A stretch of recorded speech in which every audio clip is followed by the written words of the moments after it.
Moin Leute, willkommen wieder bei einem neuen Video. Heute mit einem Video mal wieder über ein Auto, was ich schon lange nicht mehr gezeigt habe. Und zwar geht es heute um den Lexus GS300. Ich weiß gar nicht, ich habe den seit 1,5 Jahren oder 2 Jahren schon nicht mehr auf diesem Kanal gezeigt. Und ich habe den seitdem auch nicht mehr bewegt und nicht mehr dran gearbeitet. Aber heute werde ich wieder dran arbeiten, denn ich möchte dieses Auto wieder auf der Straße haben. Ich habe den ja so ein bisschen umgebaut, das Carsport-Fahrwerk reingebaut, Ölwechsel gemacht und so weiter und so fort. Und dann habe ich den im Prinzip, ja, nach 50 Kilometern abgemeldet und dann hier hingestellt. Ich habe mir gedacht, ich muss den Lexus jetzt endlich mal wieder auf der Straße haben, weil ich will ein Auto haben, wo ich im Prinzip einsteigen kann, Schlüssel umdrehen kann und dann 50.000 Kilometer mitfahren kann durchgehend. Und mit diesem Auto sollte das funktionieren. Wer ihn nicht kennt, das ist ein Lexus GS300 mit dem schönen 2JZ GE, also leider nicht den GTE wie ein Aristo, aber den schönen 2JZ GE. Die halten ohne Probleme 300.000 Kilometer aus. Der hier hat auch schon 300.000 Kilometer runter. Und das ist halt ein ultimativer Daily Driver. Unfassbar komfortabel. Ich kann es mal eben von innen zeigen, das Auto. Unfassbar komfortabel. Automatik. Hier das Lenkrad, wenn man einsteigt. Ich habe jetzt gerade Batterie nicht dran, deswegen kann ich es nicht zeigen. Wenn man einsteigt und Schlüssel reinsteckt, dann geht das Lenkrad nach unten und nach vorne. So wie man es vorher eingestellt hat.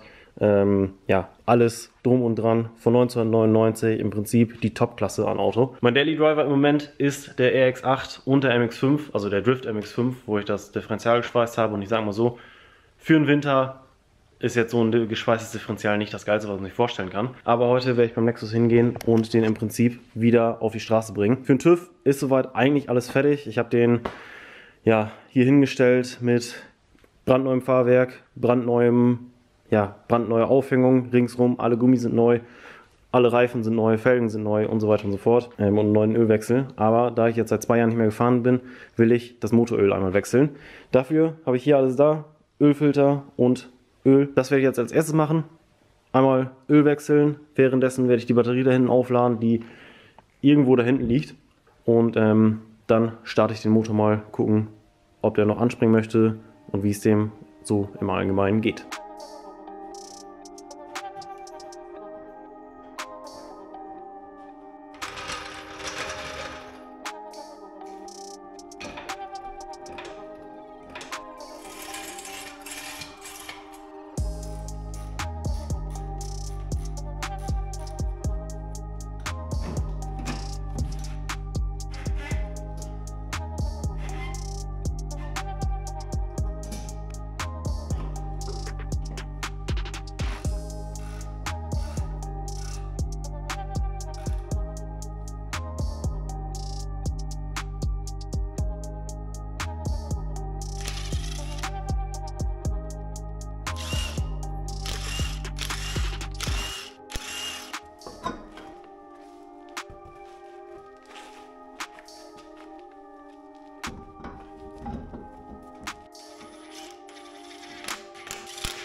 Wie ihr gerade gesehen habt, das Öl in dem Motor ist jetzt komplett gewechselt. Batterie ist auch schon eingebaut. Wie ihr seht, habe ich da auch so ein Jumper Pack dran. Das werde ich gleich anmachen und dass er halt ein bisschen mehr Leistung kriegt beim Starten, weil Batterie ist jetzt nicht so unfassbar frisch und vollgeladen. Ich habe gerade auch nochmal nachgeguckt, der Motor lief jetzt ungefähr 1 Jahr nicht.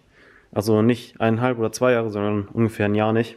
Ich mache mal eben das Battery Pack gedöns dran, dass er ein bisschen boostet. Und dann mal gucken, ob der angeht. Von der Bremskraftverstärker zieht schon oder macht schon was. Ich werde jetzt einfach mal so starten. Fuß auf die Bremse und dann mal gucken, ob er läuft. Okay, easy. So. Der Lexus, beziehungsweise der 2JZ läuft wieder. Ich werde jetzt mal hingehen. Ja, mir das Ganze angucken, nicht, dass er irgendwo Öl oder sowas verliert und gucken, dass er vernünftig läuft. Deswegen, ich sehe euch gleich wieder, wenn der Motor einmal ein bisschen warm gelaufen ist. Und ja, bis gleich.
So, wie ihr gerade gesehen habt, ich habe jetzt auch nochmal die Lichtmaschine hier erneuert. Der Grund dahinter ist einfach, ich habe ja gerade oder vorhin den Clip gezeigt, wo ich den Lexus gestartet habe, kurz laufen gelassen habe und sowas. Und ja, kurz danach ist der ausgegangen und es hat vorne relativ doll nach ja, so elektrischem Verbrennen oder sowas. Ich denke mal, jeder, der irgendwie mal eine Platino hochgejagt hat oder sowas, weiß, was ich meine. Ja, danach bin ich hingegangen, habe die Batterie eben wieder geladen, dachte, okay, ja, die Batterie ist vielleicht zu schwach oder viel zu schwach gewesen dafür. Batterie wieder angeklemmt, nochmal Auto gestartet und ja, dann eben überprüft, ob die Lichtmaschine lädt, und die Lichtmaschine hat halt nicht geladen. Deswegen eben Lichtmaschine ausgetauscht, ist relativ easy, ist da unten, die kann man ganz gut tauschen, ist glaube ich mit 2 Schrauben ja, befestigt, und jetzt läuft der Lexus wieder. Ich starte den jetzt nicht wieder, weil es ist jetzt unnötig, den jetzt einfach hier zu starten für, keine Ahnung, 2 Minuten oder sowas, das macht jetzt keinen Sinn. Wenn, dann muss ich den warm laufen lassen. So, kleiner Sprung nach draußen. Der Lexus ist jetzt endlich wieder komplett zugelassen, komplett legal auf der Straße unterwegs und kann jetzt endlich wieder mein Daily sein. Ich habe ja vorher den EX8 gedailyt und an sich ist es ein super geiles Auto zum Dailyen, nur Spritverbrauch und ich sag mal jetzt so, mit der Lautstärke und gerade mit dem Shortshifter und sowas von der Lautstärke her, kann das auf Dauer, wenn man so 2 Stunden irgendwo hinfährt, schon relativ unangenehm sein. Aber jetzt der Lexus wieder auf der Straße und ich kann schön mit dem Sofa, kann ich schön mit Automatik überall hindüsen. Von der Tiefe her und von den Felgen her ist er jetzt komplett legal. Ich habe hinten jetzt auch noch mal eine 20er Spurplatte drauf geschmissen, einfach damit das Rad ein bisschen weiter rauskommt, damit das ein bisschen besser aussieht. Ja, und das kann jetzt endlich wieder mein Daily sein. Ich habe endlich wieder einen Daily, den ich vernünftig fahren kann. Ich hatte ja vorher auch kurz den MX5 gedailyt mit einem geschweißten Diff und ich sag mal so, das ist relativ unangenehm. Jetzt kann ich schön wieder mit dem Lexus fahren. Was jetzt der Plan ist mit dem Lexus, ich werde den natürlich erstmal fahren, aber es werden auch noch Videos darüber kommen, also über das Auto. Was natürlich gemacht werden muss, ich glaube, das sieht man auch relativ gut hier vorne, die Tür, die sieht ein bisschen mitgenommen aus, genauso wie hinten die Heckstoßstange. Die sieht auch so ein bisschen mitgenommen aus, wenn man sich das hier anguckt und dann einmal komplett hier rüber. Hier ist sie auch komplett mitgenommen und hier ist auch so eine kleine Delle drin.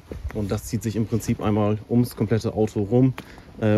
Ja, das hier habe ich ja mal in einem Video neu gemacht. Es ist besser wie vorher, aber es sieht halt auch immer noch nicht wirklich gut aus.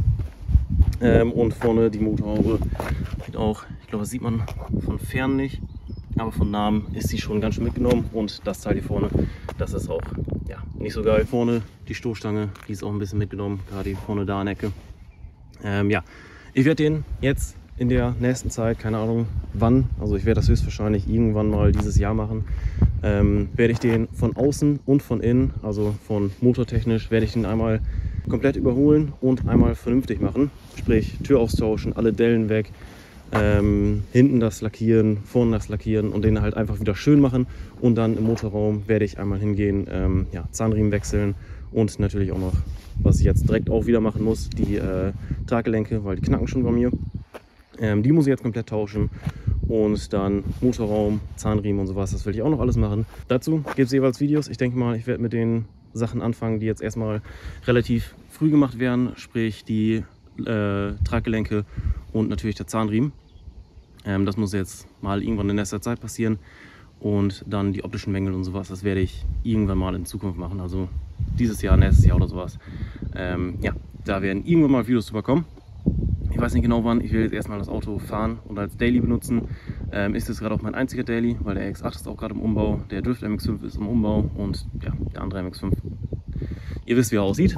Und der EX7, der steht noch einfach rum und damit passiert gerade gar nichts, weil ich keine Zeit habe und keinen Platz. Auf jeden Fall, der Lexus ist jetzt endlich wieder auf der Straße, ist jetzt endlich wieder mein Daily und ich kann den endlich wieder fahren. Bin ich sehr, sehr glücklich drüber, weil das ist endlich mal wieder ein vernünftiges Auto, ein komfortables Auto.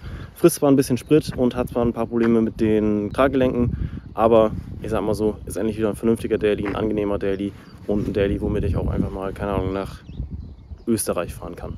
Ja. Dann würde ich sagen, wir sind am Ende vom Video. Der Lexus ist wieder auf der Straße, ist jetzt wieder mein Daily und ich kann mich jetzt endlich wieder den anderen Projekten widmen, so dass ich jetzt halt nicht auf zum Beispiel den MX5, also Drift MX5 oder den EX8 angewiesen bin. Deswegen da kann ich jetzt auch endlich die Sachen mitmachen, die ich auch immer mitmachen wollte. Deswegen, der Drift MX5 ist ja jetzt im Umbau. Das konnte ich einfach vorher nicht machen, weil ich den halt als Daily genutzt habe. Aber gut, der ist jetzt zum Glück im Umbau, endlich. Ist jetzt ja, Anfang der Saison und ich fange jetzt an umzubauen. Ist jetzt nicht das Klügste, aber ja, hat sich jetzt erst so ergeben. Ich will hoffen, dass ich so Mitte des Jahres oder sowas das dann fertig ist und dass ich den dann auf Drift-Events fahren kann. Dann würde ich sagen, das war's mit dem Video. Wenn es dir gefallen hat, könnt ihr einen Daumen hoch geben und würde ich sagen, haut rein, bis zum nächsten Mal und tschüss.